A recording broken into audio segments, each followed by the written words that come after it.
soir, sur ce plateau, nous allons recevoir en interview Tonton Jaco ainsi que l'auteur du 4e ouvrage intitulé Le secret du lieu secret, en la personne du pasteur Marcelo Tounassi. Alors nous allons, s'il vous plaît, les recevoir l'un après l'autre. Je m'en vais inviter Tonton Jaco à venir prendre place sous vos encouragements, s'il vous plaît.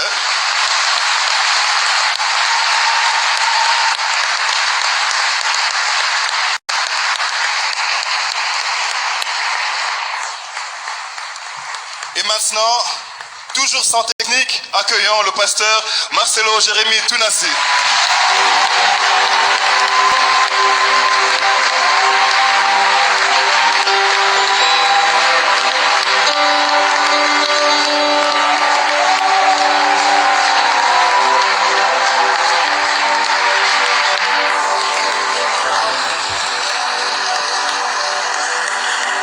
Vous pouvez continuer à acclamer, vous pouvez continuer.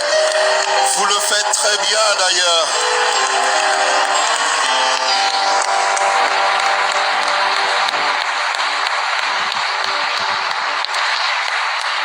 Merci, c'est vrai, c'est un grand événement et je rappelle ici à tous ceux qui ont commencé à nous suivre depuis on a parlé, nous sommes ici pour parler justement de cet ouvrage, Le secret du lieu secret. Et c'est toujours un plaisir pour moi, un privilège d'avoir en face de moi cet auteur qui a commencé à nous fournir comme ça des ouvrages depuis très très longtemps. Et ça c'est un tout nouveau livre que nous allons découvrir encore ensemble, qui est d'ailleurs déjà disponible. Bonsoir et shalom, pasteur. Bonsoir, Tonton Jaco. Merci d'être là, merci d'ailleurs de nous avoir invités en ce lieu. Très vite, j'ai envie de poser cette question parce que quand on voit le secret du lieu secret en littérature, très vite, les grands en littérature, ils se disent, mais ça c'est de la redondance. Pourquoi cette redondance? C'est fait exprès et pourquoi? Expliquez-nous. C'est fait exprès, c'était aussi pour attirer l'attention des lecteurs. Le premier secret parle des principes et le deuxième secret parle d'une dimension, d'un lieu spirituel. On peut dire les principes du lieu caché, on peut dire la sagesse, les enseignements des choses profondes. C'est pourquoi j'ai dit le secret du lieu secret, mais les deux secrets ne veulent pas dire la même chose. La même chose, donc il n'y a pas redondance, c'est juste voilà, pour expliquer les profondeurs, les secrets dans les profondeurs, dans la sagesse, dans l'intelligence. Mais s'il faut définir justement un petit peu ce lieu secret, c'est quoi? Alors c'est tellement vaste, le lieu secret, ça peut être un lieu physique. Pour celui qui a l'habitude de se retirer dans un endroit pour prier. On peut appeler ça le lieu secret. Certains prient dans leur chambre, d'autres vont sur des montagnes, d'autres se réveillent très tôt avant que tout le monde. On peut appeler cela un lieu secret, c'est-à-dire un lieu où tu fixes à Dieu un rendez-vous. Mais le lieu secret n'est pas toujours un lieu géographique. C'est une intimité. On dit ton Père qui voit dans le secret. Ce secret, c'est l'intimité. C'est aussi un temps d'anonymat.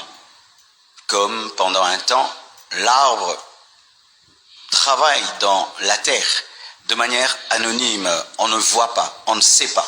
Mais il y a quelque chose qui se passe. Ce sont toutes ces choses que Dieu fait sans que l'homme ne le voie. C'est un temps où tu es dans la formation. Des moments d'épreuve, d'enseignement, de brisement. Des moments où Dieu fait des grandes choses, mais sans te rendre grand. Donc c'est une dimension. C'est une période dans ta vie. C'est un lieu. Des fois, c'est une intimité, une communion, une période. C'est Parfois, on a peur de se retrouver dans cette intimité, justement. Enfin, je vais dire, dans cet atelier de Dieu, parce que c'est ce brisement-là, cette façon de faire de Dieu dans le secret qui fait mal et on a peur. Qu'est-ce que vous pouvez dire? Il est vrai que sur le plan charnel, nous avons peur de tout ce que nous ne maîtrisons pas. C'est pourquoi l'homme a peur même du ciel. L'homme a peur de l'inconnu, même si cet inconnu est fait de bénédiction. Mais ce n'est pas parce qu'une chose t'est inconnue que tu dois la craindre. Mais Dieu nous a fait grâce d'avoir un livre dans lequel il nous présente comment il a traité des hommes dans le secret. Et ce qui peut nous encourager, c'est ce qui sont devenus après le secret. Je vois le secret de David, qui était derrière le troupeau de son père, comment il était serviteur de Saoul, comment il a été chassé dans le désert. Mais je vois également le roi qu'il est devenu. Je vois Esther qui était auprès d'une sentinelle, Mardoché, et qui a passé des moments difficiles. Mais je vois cette femme qui est devenue une reine. Je vois Moïse qui est chassé dans le désert et qui rencontre Dieu, mais qui après devient un grand prophète. Donc il ne faut pas avoir peur du lieu secret parce que Dieu nous a déjà révélé ce qu'il a fait dans le secret au travers d'autres hommes et femmes qui sont devenus des joyaux de Dieu et de l'Esprit. Quelqu'un va dire, mais c'est leur expérience. Ça nous engage en rien. Alors, voici le principe en Dieu. Dieu ne fait exception de personne. Tout ce que Dieu présente, il le forme. Tout ce que Dieu élève, il le prépare. Si on te présente un vase, sache qu'il est passé par les mains d'un potier. Il n'y a aucun vase qui tombe du ciel. Il faut passer par les mains d'un potier. Tout homme doit passer par les mains de potier. Et tous ceux qui refusent le lieu secret deviennent des self-made men. Des self-made men. Aujourd'hui, c'est encouragé dans le monde d'être des self-made men. Oui. Mais en Dieu, on ne doit pas être un self-made man. On nous montre même des stratégies, comment réussir. Autocréation. Oui. Mais en Dieu, c'est Dieu qui nous façonne, c'est lui qui nous taille, c'est lui qui connaît le plan qu'il a pour nous. Et je ne peux moi-même me tailler parce que je ne suis pas l'architecte de ma propre vie. Et donc, tout le monde doit y passer, mais nous n'y passons pas de la même manière. Okay. Ça, c'est vrai. Okay. Celui-ci sera formé comme le frère qui a cette histoire avec Is. Oui. Lui, il était formé au travers d'un cireur. Mais un autre sera formé au travers d'un père qui est difficile. L'autre sera formé par un pasteur qui est compliqué. L'autre sera formé par une femme bizarre. L'autre sera formé par des amis qui l'abandonnent. L'autre sera formé par le décès de toutes les personnes qu'il aime. Mais chacun a son chemin, mais chacun finit par être formé et taillé. Ça ne rate jamais. Puisque vous l'avez cité justement, cette scénette que nous avons suivie tout à l'heure, je veux bien en parler aussi un petit peu. J'ai mes diplômes, j'ai mon intelligence. J'ai vraiment des diplômes, alors vraiment des méga diplômes. Dois-je encore me retrouver, me rétracter, être dans l'intimité, être dans le lieu secret, alors que je sais déjà, j'ai appris le ABC du succès, de l'évolution. J'aime deux personnes dans la Bible, Moïse et Paul. Vous savez, l'Ancien Testament a été marqué par un homme très intelligent, Moïse. Moïse a été enseigné dans les grandes universités de l'Égypte. Mais Moïse pensait que ses diplômes, entre guillemets, suffisaient pour qu'il serve Dieu. Mais il a échoué. Il a fui et il est allé dans le désert. Et c'est là que Dieu se révèle à lui au travers du buisson ardent. Et nous voyons l'homme qui pensait être capable de dire « je ne peux pas, je bégaye ». Dieu, c'est vrai, ne jette pas nos diplômes, mais nos diplômes ne suffisent pas parce que tu peux être intelligent à l'université mais bête à l'école de la vie et il faudrait que Dieu t'apprenne. C'est profond, c'est profond. Je me demande d'ailleurs si on aura, excusez-moi, le temps de terminer tout ça. Alors, je me retrouve dans les lieux secrets. Est-ce qu'il y a des avantages à se retrouver dans ce lieu secret? D'abord, ça c'est ma première question. Et si oui, qu'est-ce qui s'y passe là-bas, dans ce lieu secret? Alors, je donne l'exemple d'un enfant. Vous avez expérimenté ça aussi, hein? Je le dis comme ça. Parce que dans mon livre, j'ai donné plusieurs images. Le diamant. Le diamant, c'est un charbon qui a accepté de subir pendant longtemps la chaleur du magma. Et ce charbon devient un diamant. Donc si ce charbon n'accepte pas le magma, la chaleur, il ne peut devenir un diamant. Son avantage, c'est ce qui devient en finalité.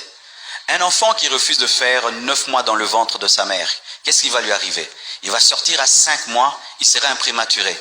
Mais comme le secret est obligatoire, il sera mis dans une couveuse secrète pour finir le processus. Okay. Pourquoi?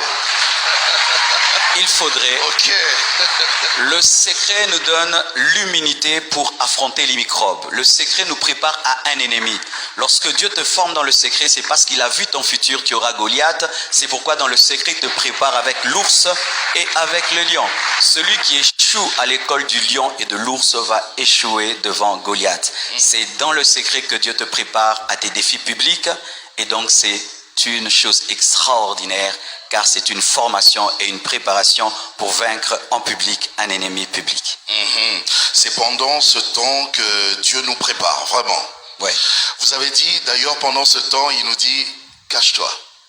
Oui, vous voyez, lorsque Dieu a élevé David, une onction est venue sur sa vie, mais cette onction a amené la jalousie. Et un jour, Saoul décide de tuer David. Jonathan va dire à David, fais attention, mon père veut te tuer. Fais ceci, cache-toi. Pourquoi? Parce que pour l'instant, tu as l'onction, mais tu n'as pas une armée. Ok. Tu as l'onction, mais tu n'es pas fort pour affronter celui qui veut te tuer avant ton temps. Ce n'est pas parce que tu as des promesses, ce n'est pas parce que tu as l'onction, ce n'est pas parce que tu as l'appel que tu dois toujours te battre. Il y a des temps où il faut aller dans le secret pour se battre. Jacob, comprenant cela, n'a pas affronté Saoul, plutôt Ésaü, sans rencontrer Dieu dans le secret. Celui qui peut rencontrer Dieu dans le secret sera précédé par le Dieu du secret devant ses ennemis. Et celui qui a voulu te tuer ne te tuera plus parce que tu as pu rencontrer celui qui est plus fort que lui. Et ainsi tu l'as vaincu. Donc si j'ai un appel, c'est en ce moment-là que je dois d'abord aller me cacher, aller dans le secret avant d'avancer. Jésus-Christ appelait les disciples pour être d'abord avec lui, ensuite il les a envoyés. Quelle que soit la destinée d'un homme et le potentiel qu'il a, il doit être formé, il doit être préparé. Même Jésus, le Fils de Dieu, a fait 30 ans de préparation pour 3 ans de ministère. Donc pour chaque année, Jésus a fait 10 ans de préparation pour une année. Le roi des rois, le Seigneur des seigneurs s'est préparé pendant 10 ans pour une année de ministère, 30 ans pour 3 années de ministère. J'aime bien ce que vous avez dit ici, je vais essayer de le dire d'une certaine manière, vous allez nous expliquer. Vous avez dit que dans les lieux secrets, le lieu secret c'est important parce que sinon, si on n'y va pas, il y a des David et des Pierre, des Paul qui sont là mais qui s'ignorent. Un Pierre qui est resté, qui est là quelque part mais qui reste pêcheur de poissons. Ouais. Alors qu'il peut faire plus. Enfin, expliquez-nous tout ça, cette phrase-là. Je l'ai dit parce que c'est seulement celui qui rencontre l'architecte qui peut connaître le plan. Et l'architecte de notre vie, c'est pas papa, maman, c'est pas toi-même, c'est Dieu. Alors si tu n'as jamais payé le prix de rechercher Dieu dans la profondeur, tu ne connaîtras jamais son plan pour toi. Et toute ta vie, tu croiras que tu es appelé à être pêcheur de poissons alors que tu es un pêcheur d'hommes. Tu croiras que tu es appelé à être un berger alors que tu es un roi. Tu croiras que tu es appelé à être un docteur de la loi alors que tu es un apôtre de Jésus. Mais tout ça, c'est Dieu qui fait ça, non? Dans le secret. Nous ne pouvons pas bâtir nos vies sans rencontrer le Dieu de nos vies. Le problème, c'est que les hommes se précipitent à faire des choses sans consulter le plan. Mais celui qui a le plan, c'est l'architecte. L'architecte, c'est Dieu. Et comment on rencontre Dieu? C'est dans l'intimité, dans la profondeur, dans le secret. Nul homme ne peut prétendre connaître sa vraie vie sans avoir rencontré au préalable dans le secret le Dieu de sa vie. Nul homme. Ok. Donc, ce que je suis maintenant, c'est pas forcément ce à quoi Dieu m'attend. Oui, si tu n'as pas eu le temps de... Si tu n'as pas, dans l'intimité. oui, si tu ne t'es pas connecté à Dieu, il se peut que tu es en train de faire ta volonté sans faire la volonté parfaite de Dieu. Dans ma vie, je pensais que je serais un homme d'affaires. Je disais, je serais ingénieur en aéronautique. Je disais, je serais... Ça vous irait bien aussi. Jusqu'à ce que Dieu m'a dit, non, je t'ai appelé à être pasteur, à être prédicateur. J'ai même refusé cela. Mais Dieu m'a imposé ce plan et aujourd'hui j'aime ce plan. L'homme n'est pas Dieu pour faire de sa vie ce qu'il veut. L'homme doit consulter Dieu avant de faire quoi que ce soit. Sinon, c'est du bénévolat. C'est-à-dire tu feras tout ça et puis Dieu t'a dit, je ne te l'ai jamais demandé, merci quand même, mais tu n'as pas de récompense. C'est comme quelqu'un qui entre chez toi, il repeint ta chambre sans ta permission. Est-ce que tu es obligé de le payer? Non, Il merci t'a pas quand même. Merci quand même. Merci de l'avoir fait, mais je t'ai pas demandé ça. C'est ce que Dieu dira à plusieurs. Oh, je pense qu'on peut acclamer pour ça. Un livre très riche, un ouvrage très riche. Je rappelle qu'il est d'ailleurs déjà disponible. Le pasteur vers la fin pourra nous dire où est-ce on pourra nous procurer ce livre. Alors, vous avez parlé de 4 étapes que j'ai retenues et j'ai remarqué d'ailleurs que ce sont des étapes qui se marient au fait. Voilà. Vous avez dit briser pour être dépouillé, dépouillé pour être rempli, 3e étape, restaurer pour être consacré, et puis élevé pour être montré. C'est là que vous dites, va, montre-toi. Alors, ma question est celle-ci. Quand je me retrouve dans le lieu secret, avec Dieu, qui est en train de me former, qui est en train de me façonner, dois-je forcément passer par ces 4 étapes? Oui, c'est comme de formation. Ouais, c'est comme la construction. Si tu veux construire une maison, tu dois acheter d'abord le terrain, tu dois creuser, tu dois mettre la fondation, tu élèves les murs, et puis tu vas mettre la toiture. C'est un principe. Et nous voyons ça dans la vie de Paul. Paul était un homme rempli d'intelligence, imbu de lui-même. Qu'est-ce que Dieu a fait lorsqu'il a rencontré Paul? Il a fait tomber de son cheval, brisé d'abord. Carrément. Et quand il le brise, il le dépouille, il ne voit plus. Et quand il ne voit plus, maintenant il crie Seigneur, Seigneur, Dieu le remplit. Et après Dieu lui dit, va chez Ananias. Et Ananias prie pour lui, ses yeux s'ouvrent, Dieu le consacre. Et puis Dieu l'élève et Dieu le présente. Et aujourd'hui nous avons l'épître aux Corinthiens, l'épître aux Romains, nous avons toutes ces épîtres. Et Paul aujourd'hui est le plus grand enseignant du Nouveau Testament. Est-ce le cas pour tout le monde? Vous par exemple qui êtes là, est-ce que vous êtes passé par vraiment ces 4 étapes? Moi ce n'est même pas fini. Vous a brisé, Dieu vous a brisé, il vous a dépouillé. Parlez-nous-en aussi, c'est pas un secret. Moi il n'a pas encore fini. Il n'a pas encore fini de me briser. Oh là là, donc vous n'êtes qu'à la première étape. Oui. Aïe aïe aïe. Mais oui. Dans la vie, l'homme est comme un diamant. Il y a plusieurs facettes de la vie. Dans un certain domaine, il te brise. Dans l'autre, il est en train de te présenter. Dans l'autre, il est en train de te restaurer.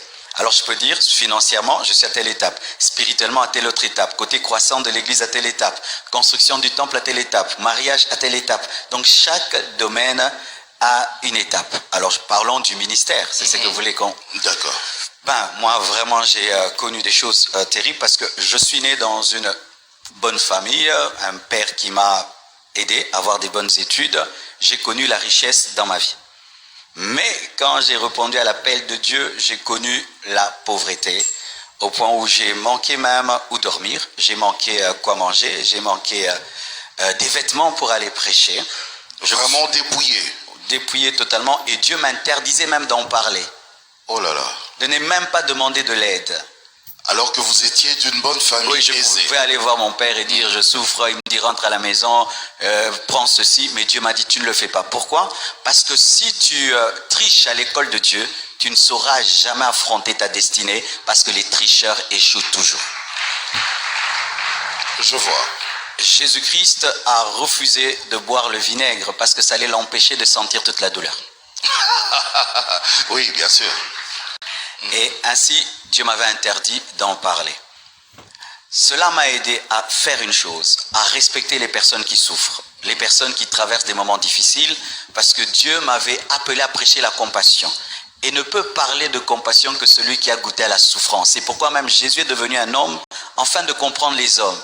Et je devais connaître les temps durs, difficiles, pour avoir un message pour les personnes qui traversent des moments difficiles. Ainsi même, c'est dans le brisement que Dieu te donne ton message. Pas dans les livres d'abord, c'est par ton expérience que Dieu te donne ton message, parce que des fois ton message, ce n'est pas toujours ce que tu dis, mais c'est ce que tu es et ce que tu es devenu. Pasteur, une question de curiosité. Oui, vous pouvez, ne vous gênez pas, vous pouvez. Une question de curiosité.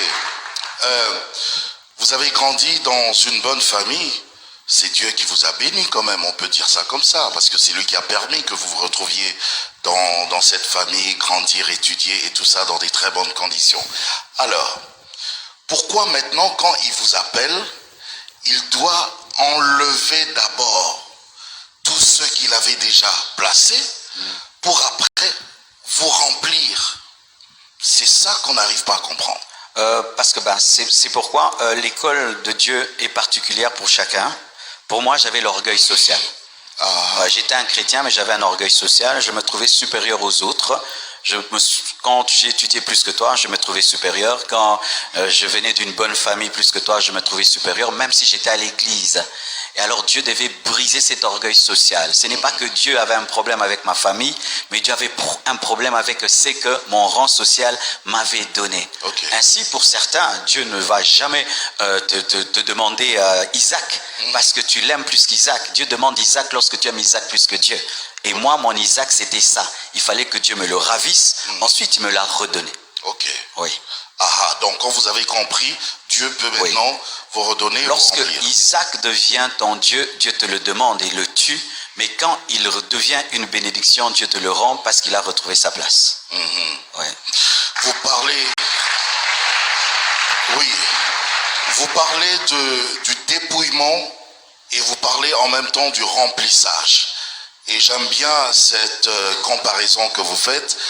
En d'autres termes, devons-nous comprendre que sans Dieu, on avait juste ce qu'il fallait, mais avec lui, on a la satisfaction, on est rempli, c'est ça?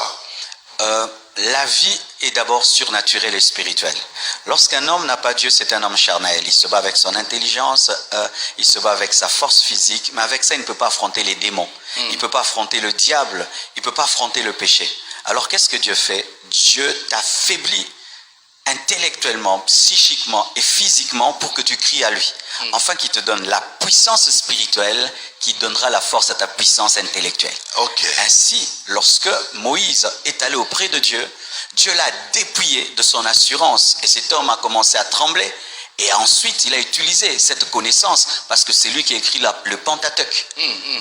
C'est-à-dire qu'il n'est pas devenu bête en servant Dieu, mais il est devenu un homme intelligent, humble, parce qu'il savait que l'intelligence ne suffisait pas pour écrire les 10 commandements. Oh, c'est le secret avec Dieu qui nous remplit. Alors, juste pour savoir, dans quel cas précis, si cas il y a, dois-je courir maintenant vers le lieu secret? Tous les cas. Dans tous les cas. Tous les cas.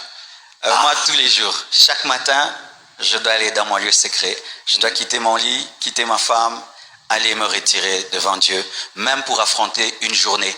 Même si c'est un bête programme, entre guillemets, un bête programme. Aujourd'hui, tu feras quoi? Aujourd'hui, je serai à la maison. Mais pour vivre même ce jour-là, je dois me retirer devant Dieu. Ce programme, même si on ne va pas appeler ça un culte de grande prédication, je devais me retirer devant Dieu pour qu'il me donne la sagesse de te parler, de te répondre. Okay. Ce n'est pas parce que j'ai écrit que je serai capable de redire ce que j'ai écrit. Il faut que Dieu me dise, me donne la force de redire ce que j'ai écrit. Toujours. Toujours. Il y a un homme, c'est l'un des grands pasteurs des États-Unis, il dit, il se réveille à genoux. Il a une église de plus de 40 000 membres, il se réveille à genoux. Okay. Mais il a tout, entre guillemets, mais il se réveille à genoux. Tout le monde a besoin du lieu secret, tous les jours et tout le temps. Oui, mais vous avez parlé du lieu secret comme ce lieu où Dieu nous forme, là où il nous façonne. Vraiment, franchement, si j'ai envie de passer ma journée, une très belle journée, vraiment, je dois encore me retirer? Alors, voici. Le lieu secret, comme je l'ai dit, ça peut être un lieu où tu pries, mais j'ai dit aussi que c'est une dimension que tu peux emporter partout. Voilà. Quelqu'un qui est féticheur emporte les fétiches partout. Il emporte ses démons partout. Et un chrétien emporte son lieu secret partout. Parce que si je dois prier maintenant, qu'est-ce que je vais faire? Je vais entrer dans mon lieu secret. Père, au nom de Jésus, lieu secret. Ok. Ainsi, tout le temps, tu peux avoir ton lieu secret parce que c'est aussi une intimité. Ok, nous tendons déjà vers la fin de cette interview, mais j'ai envie de poser cette question. Vous avez parlé du lieu secret comme étant ce lieu où Dieu nous prépare à une nouvelle dimension. Alors vous parlez ici de quelle dimension? Spirituelle, psychique, matérielle, sociale? C'est quelle dimension? Toutes les dimensions. Ok. Parce que tout ce que le chrétien a, il l'a de par Dieu.